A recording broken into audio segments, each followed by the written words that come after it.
Hello दोस्तों, मैं प्रद्युम्न आप सभी का स्वागत करता हूं PS0099 क्लासेस के एक नए वीडियो लेक्चर में। आज के वीडियो लेक्चर में हम लोग देखने वाले हैं डीएलएड सेकेंड सेमेस्टर में हिंदी के बहुविकल्पीय प्रश्नों को, जो कि होंगे हमारे प्रीवियस ईयर क्वेश्चन पेपर 2018, 19, 20 और 22 के। पिछले वीडियो में हम लोगों ने हिंदी के प्रीवियस ईयर क्वेश्चन में 2015, 16, 16 सेकेंड और 17 के बहुविकल्पीय प्रश्नों को देख लिया था। आज हम लोग उसी के आगे देखने वाले हैं। तो चलिए शुरू करते हैं। प्रश्न नंबर 1 हमारा, प्रत्यक्ष शब्द में प्रत्यय है। ऑप्शन देखते हैं। आ प्रति, बा प्रत्यय, सा प्रा, दा प्रत। तो इस प्रश्न का राइट आंसर है आपका ऑप्शन नंबर आ प्रति। नेक्स्ट क्वेश्चन, चलिए देखते हैं इसका एक्सप्लेनेशन। तो प्रत्यक्ष का अर्थ होता है आपका प्रति प्लस अक्ष, यानी जो प्रत्यक्ष होता है दो शब्दों से मिलकर बना है, प्रति प्लस अक्ष, जहाँ प्रति का अर्थ सामने और अक्ष का अर्थ होता है आँख, यानी प्रत्यक्ष का अर्थ आँख के सामने होता है। नेक्स्ट देखते हैं।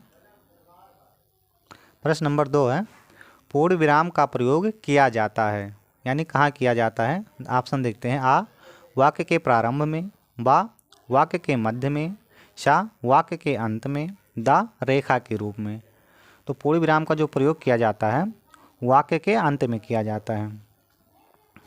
नेक्स्ट प्रश्न नंबर 3 है, निम्नलिखित में स्त्रीलिंग शब्द है। ऑप्शन आ मित्र, बा सूचना, सा उपहार, दा अध्याय।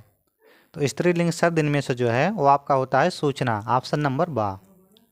प्रश्न नंबर 4, चौराहा शब्द में समास है। ऑप्शन देखते हैं। आ अव्ययी भाव समास, बा द्वंद्व समास, सा द्विगु समास, दा तत्पुरुष समास।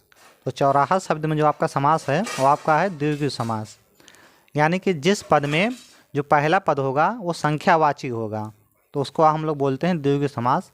लेकिन अगर नदियों के साथ संख्यावाची शब्द आता है तो आपका द्विगु समास नहीं होता है। जैसे कि आपका होता है सप्त संध्यो, पंचगंगम, द्वियमनम, ये सभी आपके द्विगु समास के उदाहरण नहीं होते हैं।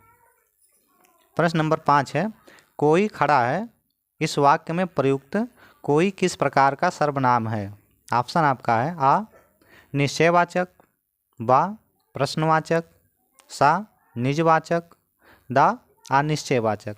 तो इस प्रश्न का राइट आंसर है आपका ऑप्शन नंबर दा अनिश्चयवाचक।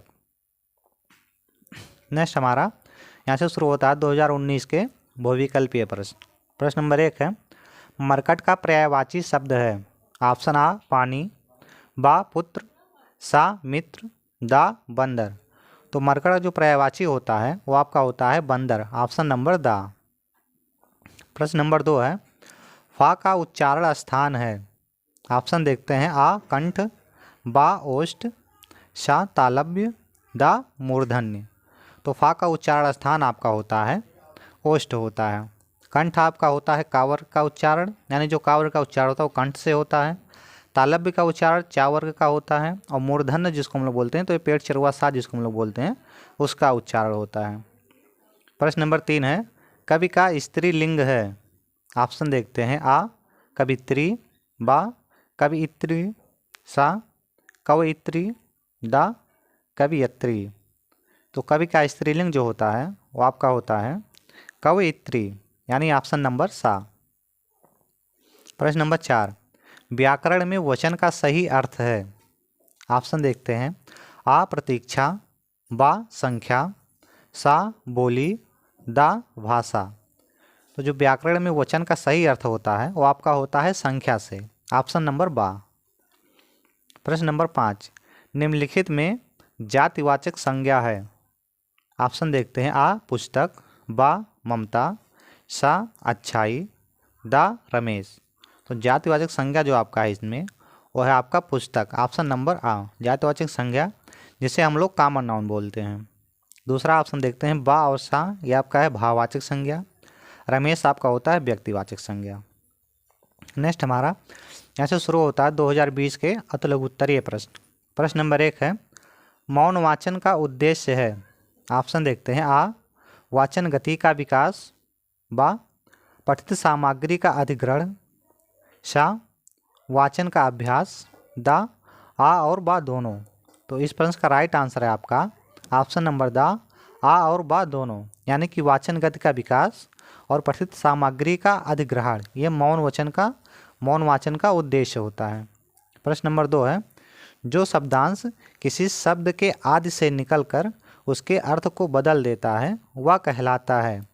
ऑप्शन है आपका आ उपसर्ग, बा प्रत्यय, सा संधि, दा समास। तो इस प्रश्न का राइट आंसर है आपका ऑप्शन नंबर आ उपसर्ग। ये जो लिखा गया है ये उपसर्ग की परिभाषा लिखा गया है, यानी जो शब्दांश किसी शब्द के आदि का मतलब होता है प्रारंभ से निकलकर उसके अर्थ को बदल देता है वह आपका कहलाता है तो वो उपसर्ग होता है, जिसको इंग्लिश में हम लोग बोलते हैं प्रीफिक्स। प्रश्न नंबर 3 है, संज्ञा के स्थान पर प्रयुक्त होने वाले शब्द कहलाते हैं।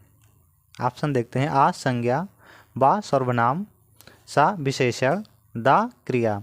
तो जो संज्ञा के स्थान पर प्रयुक्त होते हैं वो आपके कहलाते हैं सर्वनाम। संज्ञा जो होता है आपका किसी प्राणी, व्यक्ति, वस्तु, स्थान या भाव के नाम को हम लोग संज्ञा कहते हैं। विशेषण होता है जो संज्ञा और सर्वनाम दोनों की विशेषता बताता है वो आपका विशेषण होता है। क्रिया जो होता है वो आपका होता है जिससे किसी कार्य के होने या ना होने का पता चलता है तो आपका क्रिया होता है। प्रश्न नंबर 4, काव्य को कितने भागों में बांटा जाता है। ऑप्शन आ दृश्य काव्य, बा श्रव्य काव्य, सा आ तथा बा दोनों, दा इनमें से कोई नहीं। तो जो काव्य है उसको आपको बांटा जाता है 2 भागों में, दृश्य काव्य और श्रव्य काव्य। ऑप्शन नंबर सा बिल्कुल सही है। प्रश्न नंबर 5, पठन का अर्थ है। ऑप्शन आ शास्त्र पठन, बा मौन पठन, सा आ तथा बा दोनों, दा इनमें से कोई नहीं। तो पठन का जो अर्थ होता है आपका वो शास्त्र वाचन भी होता है और मौन वाचन भी होता है। तो इसका राइट आंसर हो जाएगा आपका ऑप्शन नंबर सा आ और बा दोनों।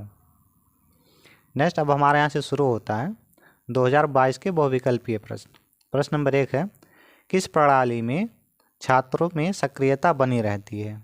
ऑप्शन देखते हैं आ प्रश्नोत्तर प्रणाली, बा अभिनय प्रणाली, सा गीत प्रणाली, सा व्याख्यान प्रणाली। तो अगर छात्रों में सक्रियता बनानी है तो हम लोग करेंगे प्रश्नोत्तर प्रणाली का प्रयोग। ऑप्शन नंबर आ। प्रश्न नंबर 2 है, निम्नलिखित में जातिवाचक संज्ञा है।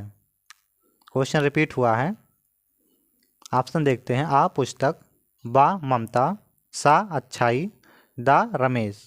तो इस प्रश्न का राइट आंसर है आपका ऑप्शन नंबर आ होगा। यहाँ देखिए दा बिलिंक हो रहा है, जबकि इसका राइट आंसर आपका है ऑप्शन नंबर आ पुस्तक।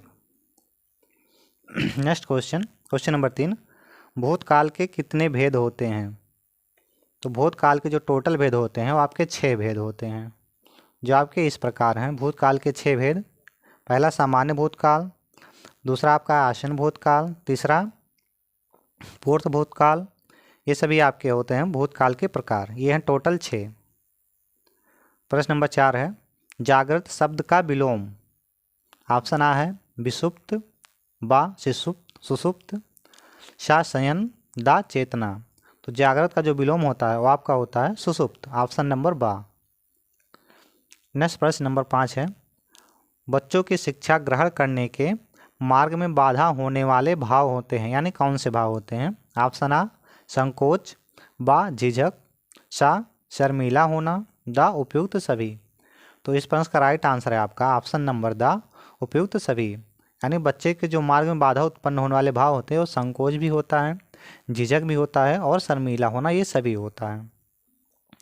आज की वीडियो हमारी यहीं समाप्त होती है। अगर हमारी वीडियो आपको पसंद आई हो तो चैनल को सब्सक्राइब करें और अपने दोस्तों के साथ शेयर करें। यदि आप इस क्लास का PDF नोट चाहते हैं तो आप हमारे टेलीग्राम चैनल PS0099 क्लासेस वहाँ से जाके डाउनलोड कर सकते हैं। यदि आपको वहाँ से नहीं मिलता है तो इसी वीडियो में आप डिस्क्रिप्शन खोलेंगे, वहाँ पे आपको PDF नोट करके उसका लिंक मिलेगा। यहाँ से आप डाउनलोड कर सकते हैं 2015 से लेकर 2022 के बहुविकल्पीय प्रश्नों को। जय हिंद।